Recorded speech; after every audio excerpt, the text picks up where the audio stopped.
So, hey guys, welcome back to Accelerated Investor. Hey, listen, I've got a special treat for you, especially those of you who are single moms, single dads, those of you that have maybe been through a divorce, been through a loss of a loved one, and you're kind of flying solo right now.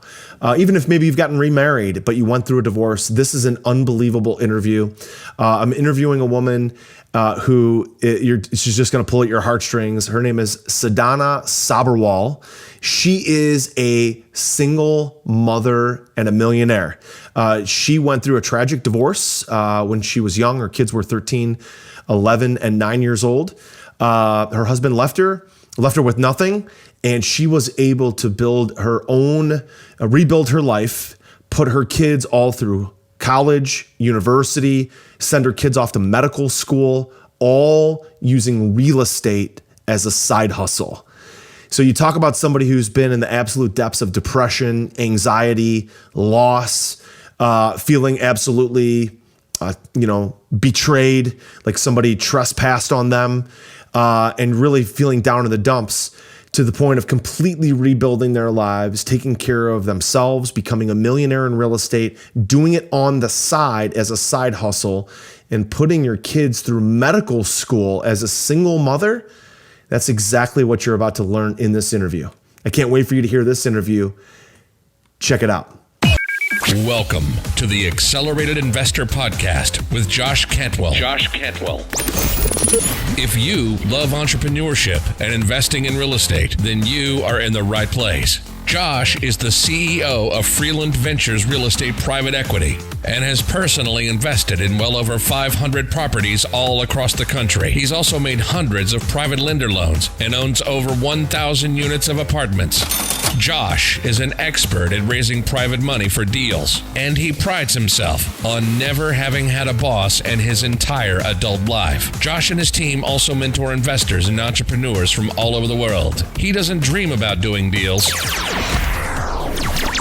He actually does them, and so do his listeners and students. Now sit back, listen, learn, and accelerate your business, your life, and your investing with the Accelerated Investor Podcast.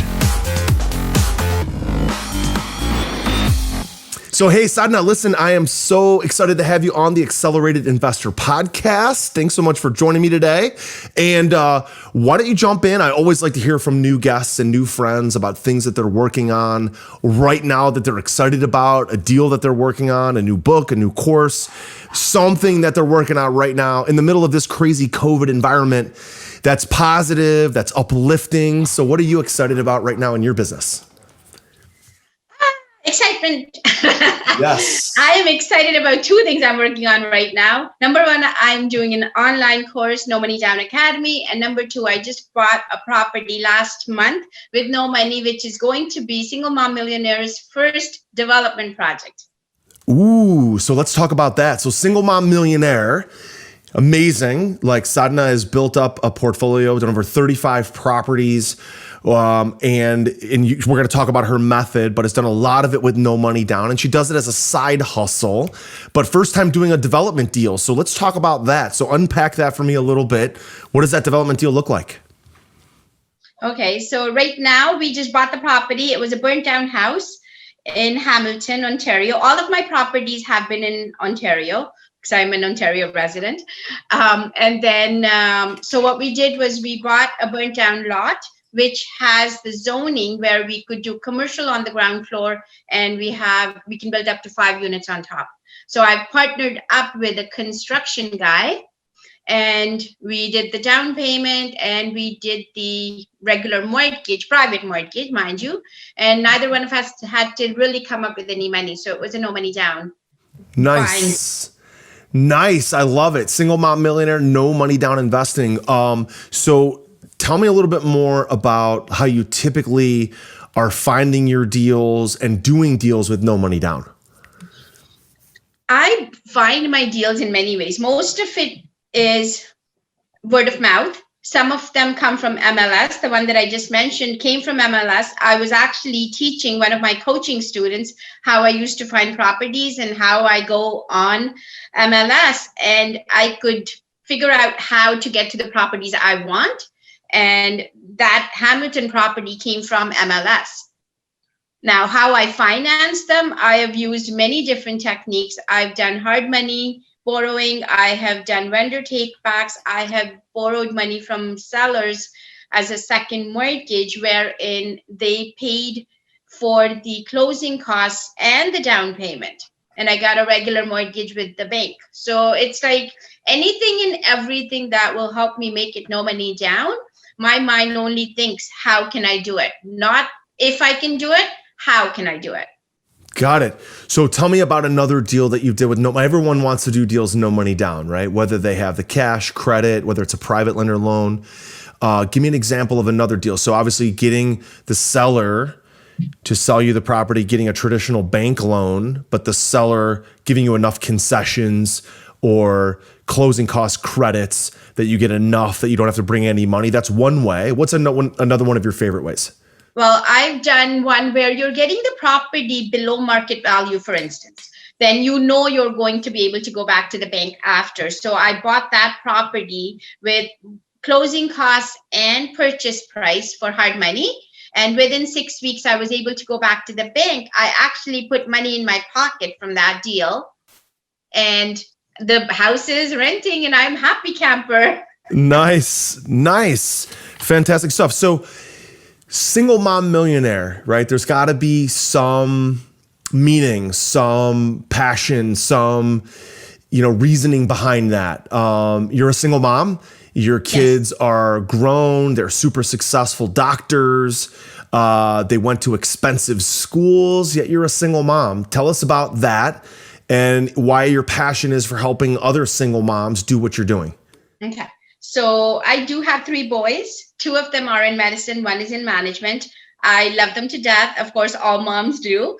And those boys were my reason for finding a side hustle, because I actually still work because I enjoy my job. I'm a real estate law clerk. And so at that time, I was just basically, when my ex-husband left me, I'm looking at these boys and I'm thinking, these guys are going to go to university. How am I going to pay for that? Right. And real estate came into my lap basically, and I took off from there. So fantastic stuff. My why was so strong that I couldn't think of anything but how am I going to do it? So you were able to, let me ask you a question. So this might get a little personal. Would you have been able to afford the schooling that your boys went to and become a millionaire simply as a law clerk? Not at all. Right. It's sort of a rhetorical question, right? Oh my God. I actually tell my boss that sometimes, it's like, oh, the dad could have done it. And I said, you know what? It became a personal mission for me. I don't care if he could have done it. He did not help me with a single dime. And I can sit here proudly and say, I did it. I raised my kids on my own. I didn't have to look for, oh my God, the kids need to go for driving school. I need to ask them for money. Oh my God, the washing machine broke down. I need to go ask them for money. Yeah. All done with that. Good for you. That is awesome. Way to take charge. So help me understand, again, kind of on the personal side, you're a law clerk. Are you doing anything in the real estate space there? Are you able to use any of that to help you with your real estate investing business? Okay, so just knowing or having the knowledge helps. Because I've been a law clerk for a long time. I used to be a title searcher conveyancer in my teenage years. So then it became, because I guess I've been in real estate all my life, if you want to put it that way. So just having been at the law firm, I think it also gave me that support or that knowledge, knowing that, okay, if something goes wrong, my boss is a lawyer. I can go ask him what happened here. Or same thing for the accounting thing. Like, we have a chartered accountant for the office, so I can just go and ask him for advice as well. But at the same time, if you do not step outside your comfort zone, nobody can help you. My boss is not going to say, go out and look for property or make your life better. No. I have to take that first step. And that's my message. You have to believe in yourself enough to say, I can do this, and then find a way, because there's always a way. There is always a way to raise those 3 kids, to have the house in your name. And I mean, when my ex-husband left me, thank God he left me with a roof over my head and the 3 kids, yes. But after that, it was nothing. And I have never gone back to him and said, oh my God, you didn't do this for me. I'm just grateful that you left me a house and you left me my kids. I'm happy with that. Yeah. I'm grateful. You were part of my journey. Your part in my journey is done. I don't hate you for anything. I thank you because you gave me the soul experience that I was here for. So all the best to you. Ciao. Yeah. Wow. It's great to go through an experience like that could be so heartbreaking. And at this point, look back and show gratitude and awareness and gratefulness for that being part of your journey instead of the cynical, spiteful attitude that so many other people have. When it first happened, I want, again, personal question. When it first happened, what was going through your mind when it first happened? When you thought, oh my God, all of a sudden my husband is leaving me. He's gone. I got to raise these 3 young kids.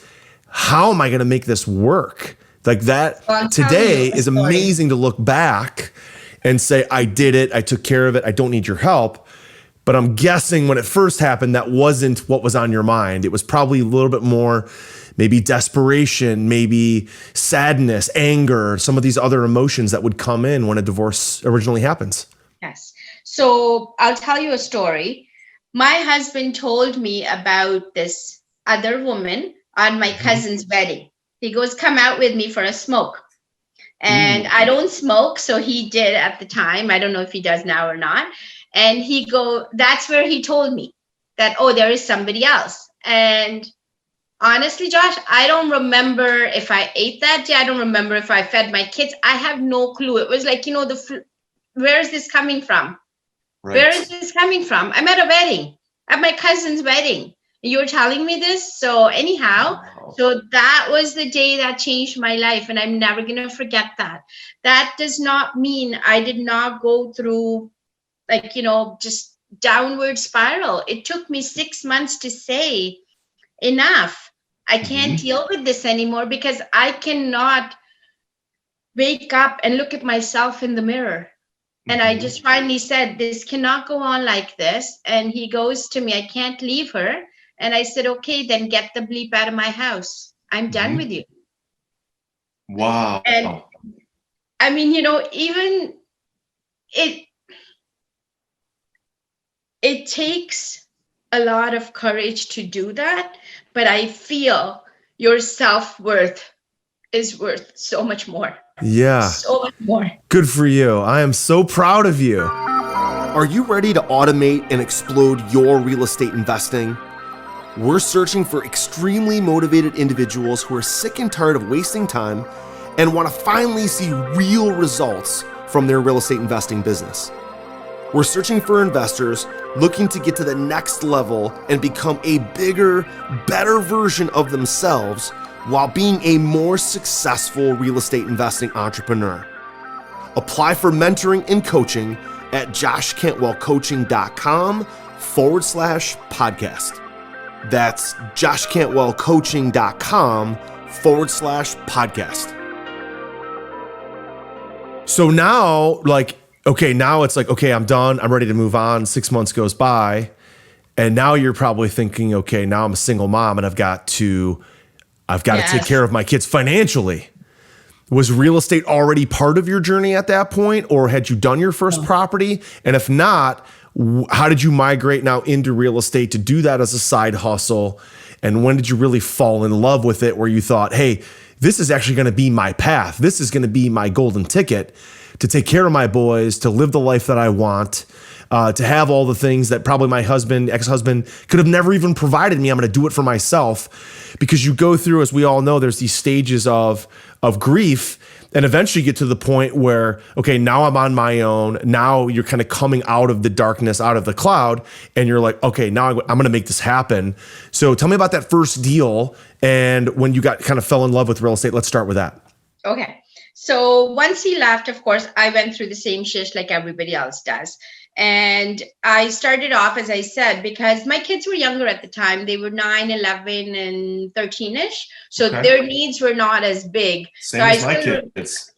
Oh, there you go. So like I always used to think I could make my kids happy with loonies and toonies at the time. But Yeah. as they got older, it's like, Mom, I need $20. Mom, I need $100, and then get to the car and now the university.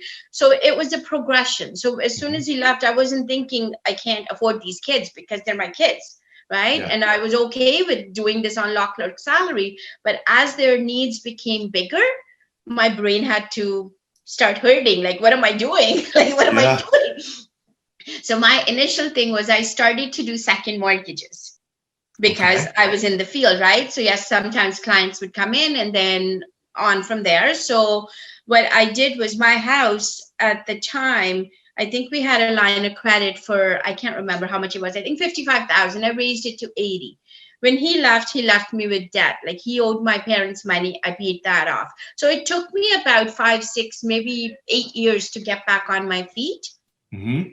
And then I did a line of credit on my house, and I started, let's say, I think at the time the rates were about 6%. I would borrow at 6%, and then I would lend it out at 12 to 14%.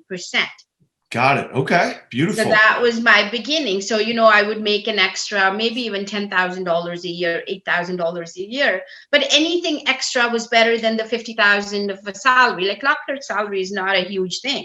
Sure.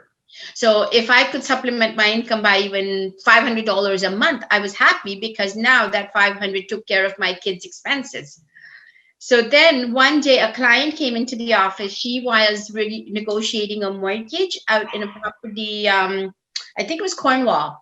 And her mortgage payment was something like $300. And I'm looking at it, I'm like, something doesn't make sense. So I started talking to her, and then she invited me because she was opening up her own club, a real estate club. And that's where my love for real estate began. And then, you start attending events and stuff. Darren Weeks at the time, Dave DeBoe, all of those people. Mm-hmm. And then from there, you fall in love with real estate. And then I always say personal development came as a bonus. Yeah, there you go. Yeah, personal development stuff is fantastic, but kind of finding your niche that you can really be passionate for and love and be excited about when you get up in the morning, then personal development does become easier when you're thinking, okay, now I'm going to stack all this goodwill. I'm going to take care of myself and the way I think and the way I lead and my habits, stack that on top of a money-making strategy that's actually helping me take care of my kids. Sometimes it's tough to go through self-development when you're kind of in the abyss and you're in the financial abyss, you're in, you're having a tough time, debt, divorce, distress, things like that. It's tough to go through like a self-development course when you're not sure that, what's going to put food on the table tomorrow, what's going to take care of your kids in high school or college. I agree. Yeah. I totally agree with you. But I think if we just remain in our heads, then you won't be able to do that personal development, because I feel personal development is all from the heart. Yes. As soon as you drop your emotion down into your heart, you can lead any which way you want. Now, going back to the first deal, I want to be sharing that part. So I ended up buying a 6-unit building. So what happened was I went into this small town, Northern Ontario town, and we got in touch with a realtor. I think he sent me like 30, 40 listings. I went through and I made like 12 or 13 offers. And I found a 6-plex that was listed at, I believe, 109.9. Okay. I went and made offer at 90,000. Somehow, anyhow, we got to 106. And the guy said, I want 25% down and I'll give you a VTB for 75%. So I arranged a loan from family for the 25%. I came up with the closing costs, which were about $3,000. Okay. And I had a mortgage at 7%. The numbers worked. I was bringing in an extra, I believe, around $700 a month after paying everything. So that was like positive cash flow. So now I don't need to be paying on the taxes. Remember, taxes are just as important, because you're not just talking about how much money you make. It's also about what you keep. Right. So interest income is your active income. So you got to pay tax on the full amount. Whereas when you come to this side, it's like when I sell, it's capital gain. So you're paying tax on half. That's fantastic. So it's important. So that first deal gets done sixplex, which is awesome because you're thinking. So it sounds like your strategy, you were really focused on I'm gonna buy and hold properties long term instead of wholesaling or flipping. It was get in, no money down, and hold long term, right? Correct. That was the beginning. So you've done 35 of those deals now, and tell me about your favorite one, your biggest one, your favorite one, your most profitable one. Which of those do you think really stands out? Look at, you're like shaking, you're like dancing in your chair. There's definitely a favorite, I can tell. I just want to correct, I bought and sold 35. So my highest number that I owned was 18 properties at one time. Got it. And I literally just froze. I'm like, why do I need more? Anyhow, so my favorite one was a power of sale property. It's a 5-plex that I bought in Georgetown. I believe it was listed for $445. I was able to negotiate it down to $270. Wow. I found a JV partner who brought in the down payment, $20,000, and he was going to bring in the money for the renovations. And I arranged a private loan for $250. So $270, $20, and $250. And I think we came up with closing costs. It was about $6,000 in this case, so about $3,000 each on that. And then once it's all renovated and everything, it got appraised at $725. Okay, so from $270 to $725 because we already bought it below the value. And afterwards, he goes to me, "I want to do more flips." I'm like, "No, this property is gonna make us money every month." And for me, I'm all about cash flow. Because that's what I needed, right? I don't really care about flipping, getting $10,000 or $30,000, and now I got to go do another kill. Yep. Yeah. Right? So then it got appraised at $725, and he goes, "Well, can you find somebody to buy me out?" Because we were 50-50, right? And I said, "Okay, if you find somebody, great, no problem." And so he said, "No, can you buy me out?" And I said, "Okay." So I went back to my private lender. I said, "Can you give me another $160,000? He wants out." Surely enough, he did. And then I own the property 100% now. That property brings, the gross rents have gone up to over $80,000. My cost of running it is maybe $20,000, $25,000 at the max. And once it's paid off, it's like $60,000 a year. I don't need my job.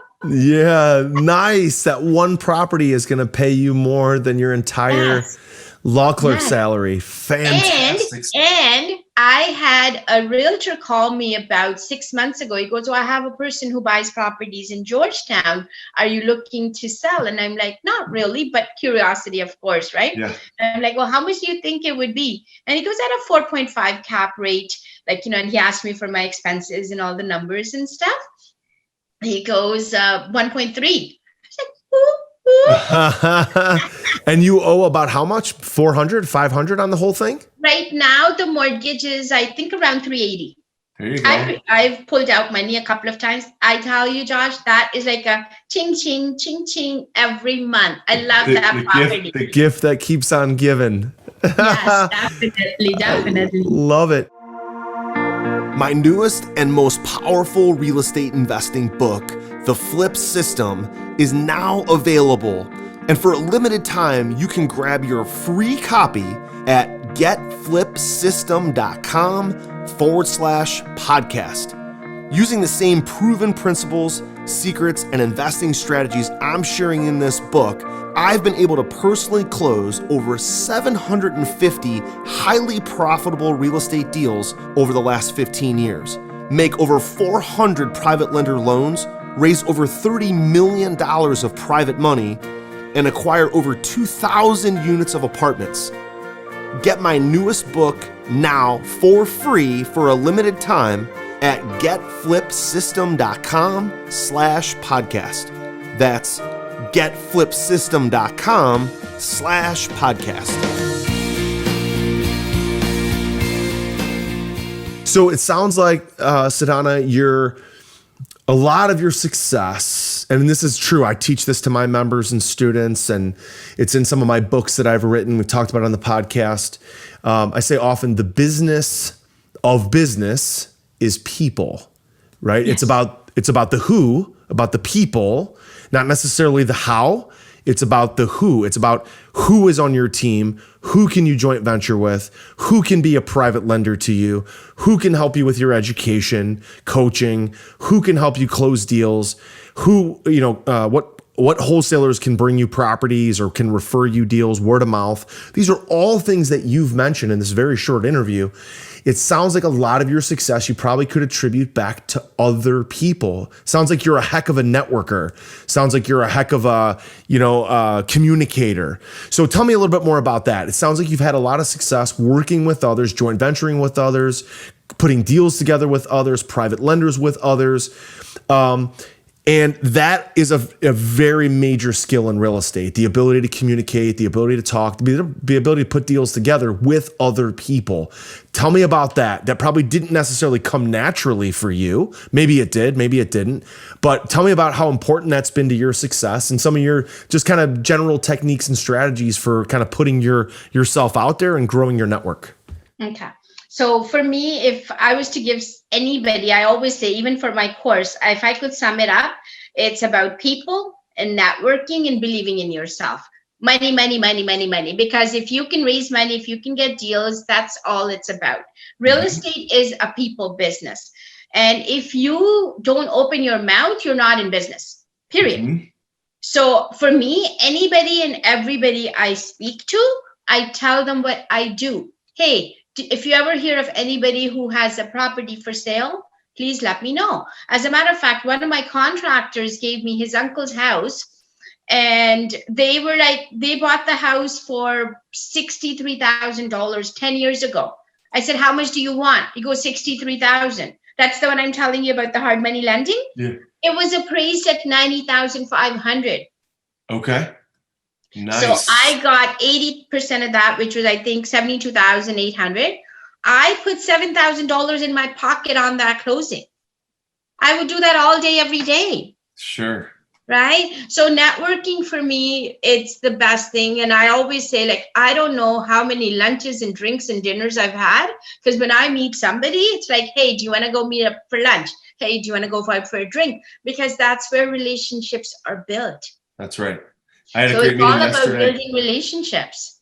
I had a great lunch meeting yesterday, and he's a commercial broker, wants to passively invest with us, and turns out we know a bunch of the same people. And he took me to a Greek restaurant and had the best blackened grouper Reuben sandwich of my life. It was fantastic. So Sadhana, listen, now that you've had success, you're coaching and mentoring other people, you're a single mom millionaire, which very few people can say. I mean, very few people can say that they're a millionaire, but even a single mom kind of fighting through that battle by yourself. And you've done this as a side hustle because you like your real day job. You probably learned a lot of lessons. There's probably some advice that you'd give your younger former self, your less experienced self, maybe you're not as confident self, or some messages or some words of advice that you could give to our audience. What are some of the things that you'd like to pass on? Very first thing, believe in yourself. Focus on yourself, because the person that left, and I come from a place of divorce right now, right? So that person does not define you. You are you with or without him. So if I could tell myself that 20 years ago, oh my God, I would be a totally different person, because I don't need validation from somebody else. And that's what I was looking for when I was married. But now, once that piece was gone, once I believed in myself, it was like I could do anything. Right. Right. Like I used to think, because my husband was more educated than I was. I've never gone to university, by the way. So that's another thing. I always used to think I'm not smart because I didn't go to university. That was my biggest thing, like a limiting belief. But then one day, my youngest son, he took me and shook me up. It's like, Mom, you make more money than people who go to university. Right. So, it's like, believe in yourself. Whatever you do, the conviction you do it with is what's going to take you. And all of that, like, I wasn't born this way. I did go through depression. I did go through a brokenheartedness and stuff, right? But then you realize the confidence comes from doing it. Mhm. So unless I do something, I won't be able to say I can do this confidently. So my advice to anybody out there would be, whatever it is that you want to do, educate yourself on it. Just learn. I didn't become a real estate star. Like, I didn't do 35 deals. I know it's a lot easier to say, oh my God, I had 18 properties at one time. But you have to remember, it was one deal at a time. Right. I didn't do 18 overnight. I didn't do 35 overnight. I still did my first deal for $5,000. I did my second deal with $3,000 of closing costs. I did my 5-plex with nothing, but it was one step at a time. That is fantastic stuff. I tell our audience all the time, the cure, right? The cure for self-doubt, the cure for low self-esteem is self-care. Self-care. And self-care can be a lot of things. It can be drinking less. It could be working out. It could be taking care of yourself, going for a walk. It could be going and networking, meeting with your favorite family member, your favorite friend. Anything that makes you feel good, right, falls in the self-care category. And you've gone through such a traumatic experience, going through a divorce at a young age with young kids. The way that you dig out of that, or the way you dig out of a bad business deal, the way you dig out of an addiction or a depression, the answer is always self-care. It's always getting a little bit more sleep, going to bed a little bit earlier, getting up a little bit earlier, getting some physical exercise, eating healthier, and socializing and networking with other people, right? Because so much of us as humans are built around other people. It all comes down to self-care. This has just been a fantastic interview, Sadhana. I actually loved getting to know you a little bit better. I know you have a course and you have a program that you teach other people to be a self-made millionaire, whether they're a single mom or not, just like you've done. Where can my audience get access to that or learn more about it? Okay. Well, it's called www.thenommoneytownacademy.com/register. So I've got a free training coming up on the 26th of November, 2020, in case this comes before or after, but they can still go to that website, thenommoneytownacademy.com, and they could register for the free training and get in touch with me if they have any questions. If I can help them, I can coach them, whatever they like. But also we have a free gift for attending as well. It is thenommoneytownacademy.com/guide. which tells you, or which gives you 10 ways to buy property with no money down. Fantastic stuff. Listen, it's been amazing just getting to know you a little bit better. I love your story. Thanks for sharing. Thank you for joining me today on Accelerated Investor. Thank you. So there you have it, guys. I hope you enjoyed that interview with our single mom millionaire. It was absolute blast to interview Sadhana. I just can't even tell you how much fun that is for me to hear somebody just absolutely come back, sort of the hero's journey, coming back from a tragic event of going through a divorce and then raising 3 young boys to be men of character, going through medical school and management, and just really tearing it up. And as you can tell from that interview, having an absolute blast. If you like that interview, please go leave us a 5-star rating and review. Take a screenshot, a snapshot of that review. Send it to my office. We'll send you a free Accelerated Investor t-shirt. And don't forget to check out her program that she mentioned. And we'll leave it in the show notes. Also connect with her on Facebook. If you enjoyed it, leave us a comment, rating, review. This is, one of my favorite interviews we've done recently because it's so awesome to see people, especially a single mom, take charge of their life, completely rebuild their life. I hope you enjoyed that interview with Sadhana. We'll talk to you soon. Take care. Hey, Josh here. And do you want to win a free Accelerated Investor t-shirt? All you have to do is give Accelerated Investor, our podcast, Accelerated Investor, a rating and a review on iTunes, okay? Do that now. Then send us a screenshot on Facebook or Instagram or Twitter.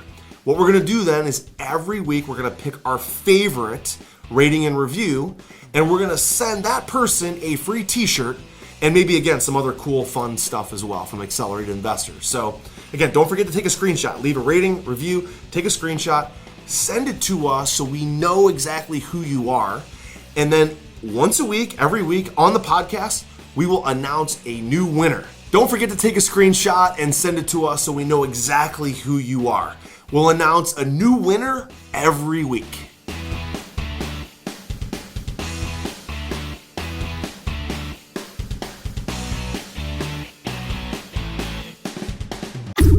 You've been listening to Josh Cantwell and the Accelerated Investor Podcast. Leave a comment on our iTunes channel and let us know what you want to learn next or who you'd like Josh to interview. While you're there, give us a 5-star rating and make sure to subscribe so you can be the first to hear new episodes. Follow Josh Cantwell and his companies, Strategic Real Estate Coach and Freeland Ventures, on all social media platforms now, and stay up to date on new training and investment opportunities to start your journey toward the lifestyle you've always dreamed of. Apply for coaching at joshcantwellcoaching.com.